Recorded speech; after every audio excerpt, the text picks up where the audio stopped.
우리 다시 한번 야고보 4장 8절과 9절을 다시 읽겠습니다. 다시 한번 야고보서 4장 8절과 9절을 봉독하겠습니다. 하나님을 가까이 하라. 그리하면 너희를 가까이 하시리라. 어떻게 가까이 하는가? 죄인들아, 손을 깨끗이 하면서 가까이 하라. 두 마음을 품은 자들아, 마음을 성결케 하면서 그분께 다가가라. 그리고 슬퍼하며 애통하며 울으라.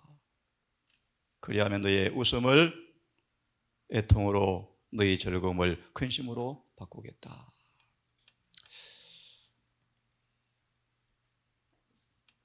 팔절 9절 참된 회개의 슬픔 다시 읽겠습니다. 두 번째 문단을 보시면 신앙생활을 한다고 하지만 여전히 이런 짓들을 하고 있다. 손이 더럽고 마음이 가증스럽다. 그죠? 행동과 마음으로 여전히 이런 짓들, 죄를 범하고 살아가면서 그들은 기만 당하고 있다. 이런 식으로 신앙 고백하는 사람들은 손을 깨끗이 할 필요가 있고 행동으로 모든 죄에서 빨리 벗어날 필요가 있고 마음으로 짓는 모든 죄에서 빨리 정결케 될 필요가 있다. 하나님이 이를 율법을 손과 이마에 기록하라는 말씀과 똑같은 말씀이죠. 다시 읽으려고 합니다. 그런 사람들은 죄에 대한 순수한 회개가 필요하다. 서둘러 죄에서 결정적으로 떠나서 모든 죄에서 깨끗게 되는 순수한 회개가 정말 필요하다. 그런데 왜 이런 회개가 왜 그렇게 일어나지 않을까? 그들은 죄에 대해서 순수한 회개의 경험이 필요하다고 말씀하시면서 무엇에 대해서 애통해야 하는가? 여러분, 애통해야 한다. 성경을 보시면요, 죄와 관련된 용어가 이렇게 전개되어집니다. 죄는 공격적이다. 사람을 가리지 않습니다. 치명적입니다. 죄는 아주 기만스럽습니다. 흉악합니다. 극악합니다. 파괴적입니다. 참혹합니다. 이런 단어가 죄와 관계된 단어들입니다. 이 결과는요, 저주, 슬픔, 비애, 수고, 고난, 고통, 죽음, 죄에 관련된 내용들입니다. 근데 우리가 죄에 대해 슬퍼하지 않죠. 방금 말한 것처럼 독자가 죽은 것을 바라보면서 그렇게 슬피 우는 것처럼 회개하라. 우리는 좀처럼 죄를 보지 못하고 있다. 이어서 보시면 왜 애통해야 하는가? 죄로 너무 기울어져 있어서 자신을 보지 못하고 있잖아요. 이제 하늘의 빛 가운데서 주님을 가까이 함으로 눈이 밝아지므로 내가 얼마나 죄로 깊이 기울어져 있는가 자신을 보고 슬퍼해야 한다. 밖에서 오는 시험을 보고 슬퍼해야 한다. 그들은 죄의 진면목을 거의 알지 못하기 때문에 두려워해야 한다. 특별히 이 말씀을 기회가 되어지면 또 한 번 설교하겠습니다. 무엇이 죄인지에 대한 관념이 희박하기 때문에 두려워해야 한다. 교회장 국원 계시록 5장을 출석하시면서 죄를 짓고 살면서 죄가 무엇으로 구성되는가에 대해서 기만을 다하고 있다. 재림교회가 그러면서 마지막 사업을 한다고 크게 떠들고 있다. 그렇게 말하고 있습니다. 이 아침 계속해서 말씀을 좀 보려고 합니다. 다시 한번 시편 90편 8절을 좀 보겠습니다. 시편 90편 8절을 다시 보겠습니다. 죄의 공격성, 기만성, 흉악성, 참혹함. 죄는 정말 저주를 당하게 되어 있습니다. 저주. 저주라는 단어와 연결된 단어가 또 문둥병자죠. 조금 전 증언을 하나 보고 왔는데, 도시마다 죄가 점점 증가하자 하나님의 보호는 거두어져 가고 폭풍과 태풍이 몰려오고 건물이 무너지고 끌 수 없는 불에 타는 것을 나는 계시로 보았다. 여러분, 성령이 점점 물러가요. 그분의 진노가 지금 내리고 있어요. 왜요? 죄 때문입니다. 죄. 자, 시편 90편 8절을 다시 보려고 합니다. 왜 우리가 좀처럼 죄를 보지 못할까? 왜 회개하지 않을까? 왜 쉽게 죄를 번복할까? 왜 쉽게 죄에 넘어질까? 죄에 너무나 익숙해졌다. 주께서 우리의 죄악을 주의 앞에 놓으시며 나단을 통하여 다윗의 범죄의 진상이 드러나자 다윗은 깜짝 놀랐대요. 우리의 죄를 주의 앞에, 얼굴 앞에 놓으시며, 예를 들면 가나안 여인을 돌로 치려는 그들 앞에 예수께서 땅바닥에 걸을 서시고 그들의 얼굴을 목도하자 그들의 숨은 죄악이 다 드러나자 부끄러워서 충격을 받고 다 도망가 버렸죠. 예수님의 부흥 설교가 너무 감동적이어서 온 교회가 감동의 물결로 휩싸여서 장벽은 다 무너지고 은혜가 충만한 그 와중에 예수께서 그런데 너희 구원을 기대하고 있니? 지금 재림이 가깝다고 구원이 가까웠다고 지금 자랑하고 있니? 천만의 만만의 말씀, 너희가 지금 사단의 종인데 전도하고 있어? 이방인한테 구원받으러 하고 있니? 너희가 죄악의 종자인데 라고 말하자 그들의 안색이 바뀌고 예수님과 그들의 얼굴이 서로 마주치면서 예수님의 하신 말씀을 곰곰이 생각해 보니까 그들은 그들 죄가 덜 좋을까 봐 겁이 났다. 주의 얼굴빛 가운데 우리의 죄악을 두는 순간 로마서 7장 7절 9절 바울은 충격을 받고 너무 부끄러워서 깜짝 놀라서 그는 즉각 회개해버렸다.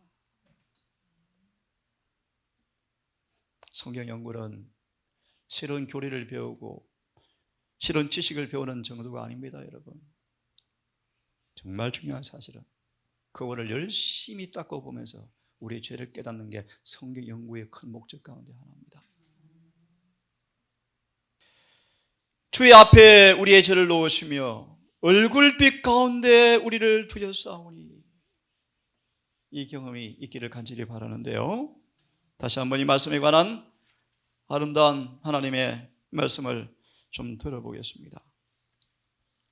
그듭 반복하면 우리는 지금 침례 요한의 기별이 필요하다. 우리는 지금 구식 설교가 필요하다. 사람들을 얼머버리고 동정하고 안아주려 아론처럼 하는 설교가 판을 치는데 모세처럼 의로운 분노로 법궤를 깨뜨리는 그 일이 지금 필요하다는 것입니다. 그 일이요.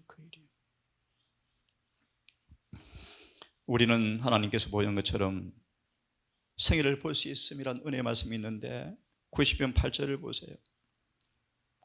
예수님의 자비와 사랑과 그의 선하심과 아름다움을 늘 생각하면 찬미가 기억납니다. 일골몰할 때도 주 생각하며. 소망 투쟁의 시절을 보시면 이 경험은 많은 경건이 필요하다. 일이 그렇게 바쁜 가운데서라도 예수를 생각하는 것은 엄청난 경건의 능력이 필요하다. 그죠? 생각은 금방 끌려가 버리고. 그렇죠. 어떻게 그분의 자비와 사랑과 선하심과 아름다움을 늘 생각할 수 있을까? 고린도서 5장으로 기억됩니다. 왜 신앙이 어려운가? 왜 신앙생활이 어려운가? 땅의 것을 보는데 익숙하기 때문에 어렵다.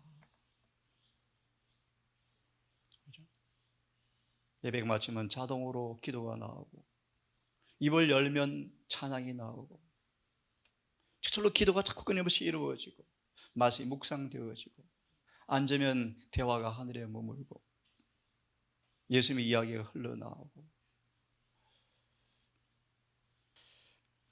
우리의 정신 도덕 능력은 늘 강화된다. 참 중요한 말씀이에요. 예수님의 깨끗한 선한 품성을 자꾸 생각하면 정신력과 도덕성은 뭐한다? 강화되어진다. 그리고 마음이 그리스도의 사업을 하고 순종하는 자녀가 되도록 계속 연단을 받는 동안 그들은 습관적으로 다음과 같은 질문을 하게 되어지는데, 이것이 주님의 길일까? 이걸 행하면 주님께서 기뻐하실까? 이 길이 내 자신을 기쁘게 하는 것인가? 아니면 예수를 기쁘게 할까? 에녹처럼 늘 습관적으로 주님께 가서 이야기한다. 이것이 기도죠, 기도. 기도는 대화죠, 대화. 중요한 본문의 말씀이요. 그러면 이렇게 경험하면, 조건이요, 조건. 주님을 가까이 하는 경험이요. 가까이 하면 모든 영혼들은 다음의 말씀을 기억할 것인데, 이렇게 경험하면 주여 은밀한 죄를 주의 얼굴빛 가운데 드러내시네요. 나타나네요. 예수를 기쁘게 해드리려면 내가 생각과 행동 양식에 결정적 변화가 필요하다라는 사실을 느끼는 은혜가 있기를 간절히 바랍니다. 우리의 죄를 하나님께서 보실 수 있는 빛, 오늘 이 빛이 인간의 신학으로 너무 흐려져서 안 보이는 거예요. 못 보게 해요. 아니 봐도 어떻게 하죠? 그거 다 있는 거예요. 누가 나 안 나? 예수님 의사, 엉터리 의사야 라고 하는 거 똑같아요. 재림 때까지 누가 고쳐? 안 되지. 예수 의사의 자격증을요 더럽히는 얘기예요. 더럽히는 얘기. 많은 사람들은 사단의 권세의 영향으로 죄의 길을 추구하는 습관이 들어있다. 그래서 그들의 마음은 강팍해져 있다. 그래서 여러분 정말 열심을 내어서 회개하라는 말씀 이해하시면 열심을 내어서 청소 매일 안 하고 오랜만에 하면 힘들잖아요. 그죠? 우리는 매일 발을 씻을 필요가 있다 그런 말이에요. 그들은 늘 하나님의 은혜와 능력 안에서 그들의 마음을 사탄의 유혹을 대항하는 위치에 놓을 때 깨어서 기도하고, 주님과 긴밀한 연결을 가진 사람들은 사단의 유혹을 감지해서 오면 이놈 오네하고 피하죠. 나 싫어, 관계없어. 저항하면, 그런 말이에요. 저항하면. 시험의 성격을 이해하는 사람들이죠. 하면 하나님의 성령께서 감아준다. 그런 사람들이 성령의 감화를 주면 그들의 지성은 청결해지고 양심과 마음은 예민해진다. 지성은 청결해지고 마음과 양심은 예민해진다. 에녹은 도시에 오래 머물지 않고 전도하는 것도 도시 오래 살지 않고 빨리 들어왔다. 왜요? 죄에 무디어질까 봐. 맞습니까? 그렇게 돼 있잖아요.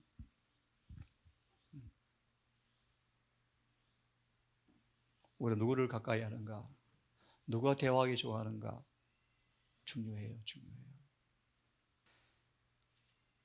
그렇게 성령의 감화를 받아서 지성이 청결해지고 양심과 마음이 예민해질 때 죄가 실제 모습 그대로 나타나서 심히 죄스럽게 보인다. 이 경험이 와야 돼요. 이 경험. 이게 부흥이요, 부흥. 이 부흥이 와야 돼요.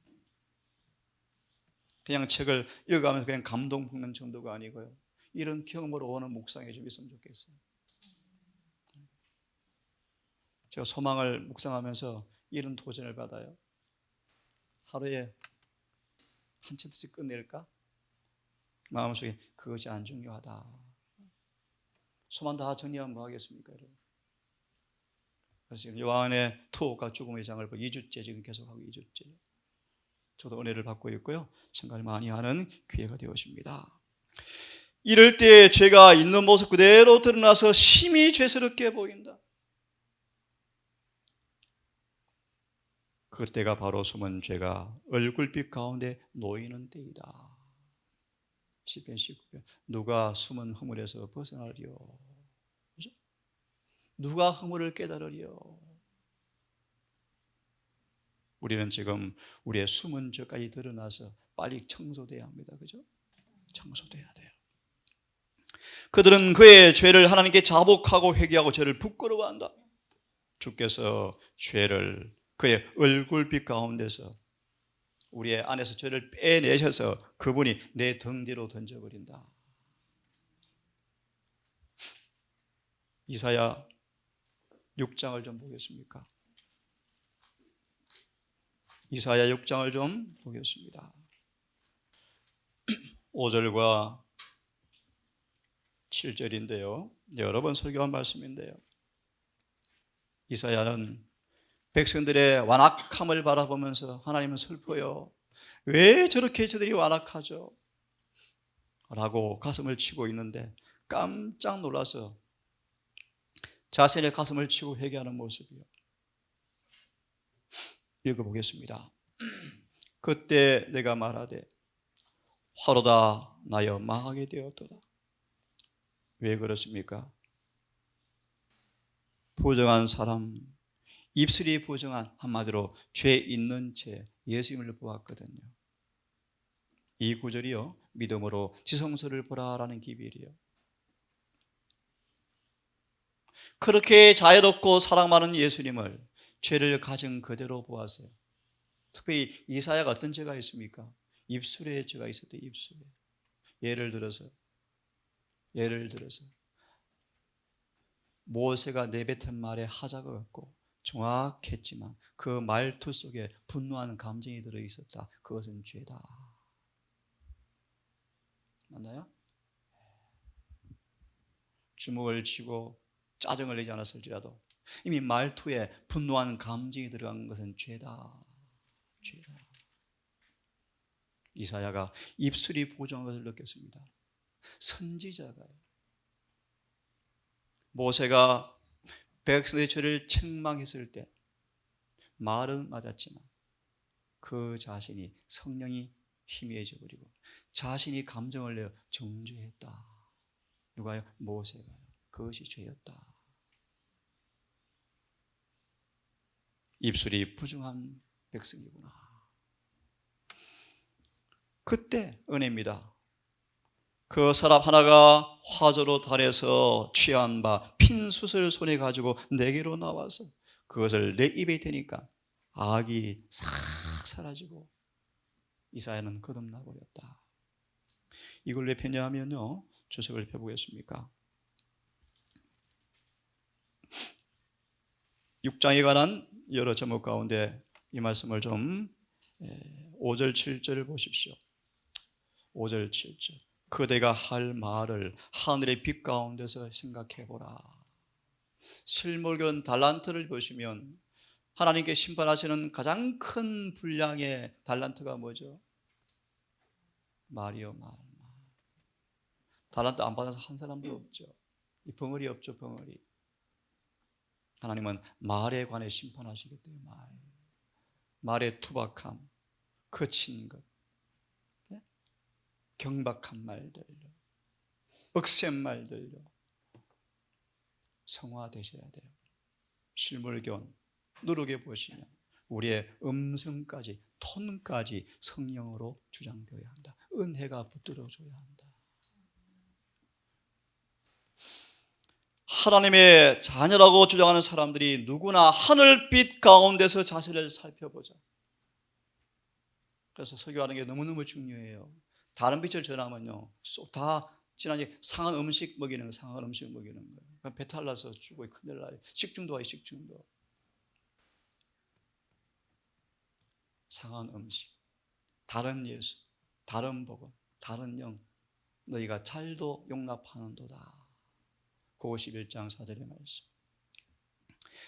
하나님의 자녀라 주장한 사람들은 하늘의 빛 가운데 자신을 살펴보아라. 그러면 망하게 되었던 부정한 입술이 그대에게 어떤 것인지 곰곰이 생각해 보아라. 입술은 대화의 매개체이다. 야고보서 나오죠? 입으로 찬양하고 입으로 욕하죠. 입으로 죄짓고 입으로 감사하죠. 읽습니다. 하나님께 욕을 돌리고 그대의 주위의 사람들 낙담케 하는 말은 하지 말고 하나님께 찬송과 영광을 돌리는 말을 하라. 하나님은 이런 목적으로 우리 입을 지으시고 말을 만들어 주셨다는 것입니다. 불이 타고 있는 제단에서 가져온 정결케 하는 숯불이 우리 입술에 닿을 때 양심은 죽은 행실에서 정결케 되어지고 이 숯불은 성령의 사역을 상징합니다. 살아계신 하나님을 섬기게 된다. 그리고 예수 그리스도의 사랑이 명상의 주제가 될 때 인간의 입술에 나오는 말들은 하나님과 어린 양께 대한 감사와 찬송으로 가득 차게 될 것이다. 저도 포함합니다. 우리 모두 얼마나 많은 사람들의 말이 경솔한가, 어리석은가, 조롱, 농담이 나오는가. 다음 말씀을 기억해라. 심판날에 아무리 무익한 말 한마디일지라도 시험받고 심판받고 그 말로 정죄받는다. 이런 말씀의 진리를 참으로 깨닫는다면 그렇게 하지 않을 것인데. 거칠고 불친절한 말, 하나님의 사업과 그분의 사자에 대한 비난과 비판의 말은 하나님의 자녀들의 흔히 빠지는 죄다. 이 조심성 없는 사람들이 하나님의 품성의 고귀하심을 식별하게 될 때 그의 성질과 그들의 정신을 하나님을 섬기는 일에 뒤섞으려 하지 않을 것이다. 저는 이 일에 가장 큰 부담을 느끼는 사람이에요. 저는 양심적으로 비판하고 싶은 마음 충호도 없어요. 죄입니다. 저는 죄인 걸 알죠. 그런데 제가 꼭 해야 할 일이 있어요.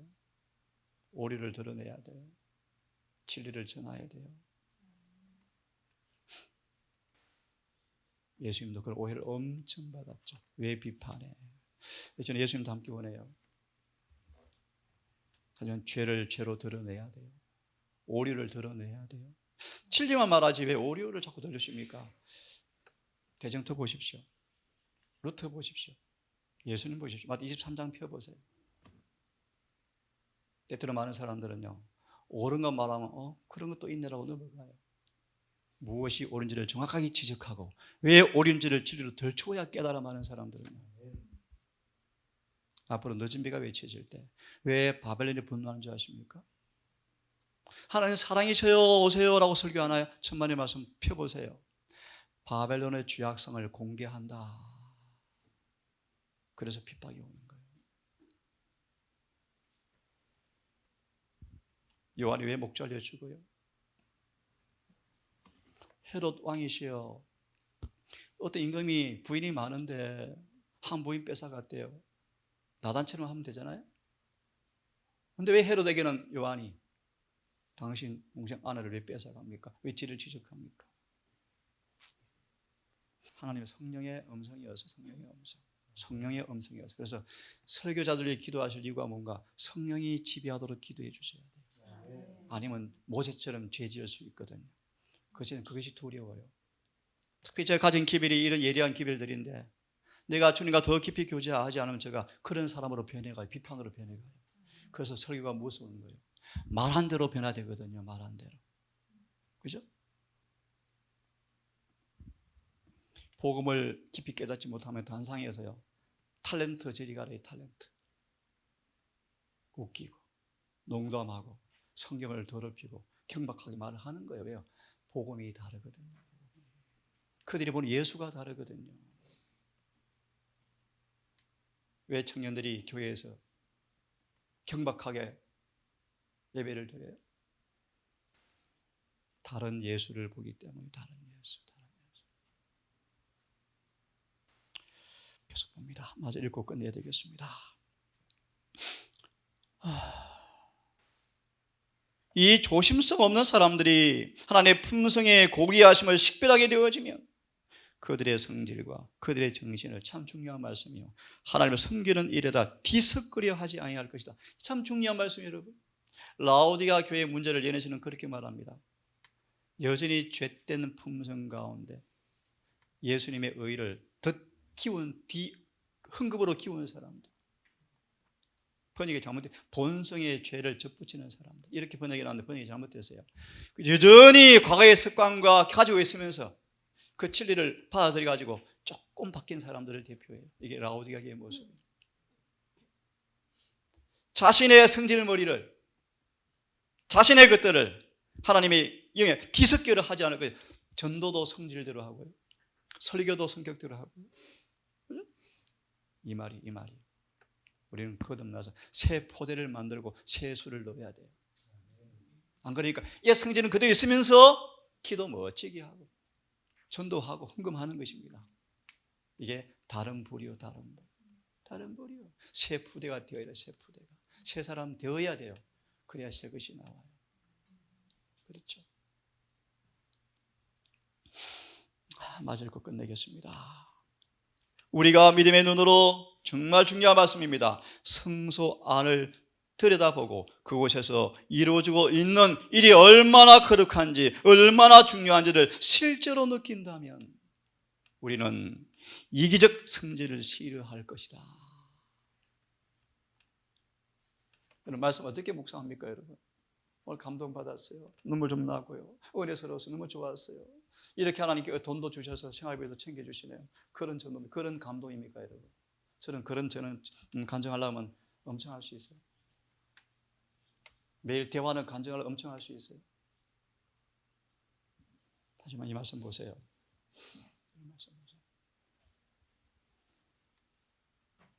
우리들은 그때 죄는 참모습 그대로 하나님의 거룩한 율법을 범하는 것으로 나타나게 될 것이다. 속죄에 대한 이해가 깊어지고 살아있는 활동적인 믿음으로 인간이 갖게 되는 덕목 가운데 어떤 것이든 간 세상의 구주이신 예수 안에 있다는 것을 비로소 알게 될 것이다. 오늘 여기까지만 해야 될 것 같습니다. 그래서 이런 경험을 한 베드로가요, 순교정 앞에 깊이 회개하고 기쁨으로 죽어요. 그 회개는 뭔가, 또 죄를 지어서 회개가 아니고요, 옛날에 지었던 그 죄를 용서하신 그분의 인자하심을 생각하니까 내가 진짜 더러운 놈이었지, 진짜 나쁜 놈이었지. 맞아. 베드로는 용서를 확실히 받았지만 그는 자신을 용서할 수 없어서 십자가에 거꾸로 못 박아 죽여달라고 요청하였고 그의 요청은 수락되었고 그는 마침내 십자가에 거꾸로 못 박혀서 죽었다. 그것이 회개예요, 회개. 자비하신 아버지, 이 말씀을 듣는 적은 우리 가족들, 소수의 백성들, 오늘 시편 90편, 야고보 4장 7, 8절, 이사야 6장 5절 7절 말씀과 증언을 통하여 좀처럼 회개하지 않는 우리를 보게 되기를 원하고, 이사야처럼 비로소 하늘의 빛 가운데 자신을 보는 은혜를 아버지 받기를 원합니다. 죄의 참혹함, 죄의 기만성, 공격성, 죄의 흉악함과 극악함, 그것을 참으로 깨닫고 죄가 남긴 저주와 비와 슬픔과 고통과 죽음과 저주를 깊이 절감하고 그 모든 짐을 지신 주님의 사랑을 이해하고 깨닫고 바울처럼 깜짝 놀라 가슴을 치고 울고 회개하고 정말 거듭나는 그 경험을 정말 깊이 하고 싶습니다. 주여, 오늘도 우리 모든 가족들 습관적으로 주님을 늘 생각하고 주님을 늘 앞에 둠으로 우리 마음이 청결해지고 지성이 청결해지고 마음과 양심은 예민해져서 하늘의 빛 가운데 우리를 보게 되어지는 은혜 받게 해 주시옵소서. 오늘도 세상의 일들이 우리를 에워싸고 또 일을 해야 하겠지만 예수님처럼 매일매일 노동을 해야 하는 그 예수님일지라도 그분은 세상의 일이 자신을 지배하지 않은 경건한 능력을 가진 분임을 기억하고 오늘 우리를 그렇게 주여 만들어 주셔서 찬미처럼 아무리 바빠도 아무리 세상 일이 골몰될지라도 주 예수를 생각하고 바라보는 경건의 삶이 이루어지게 해 주시옵소서. 예수님 이름으로 기도합니다.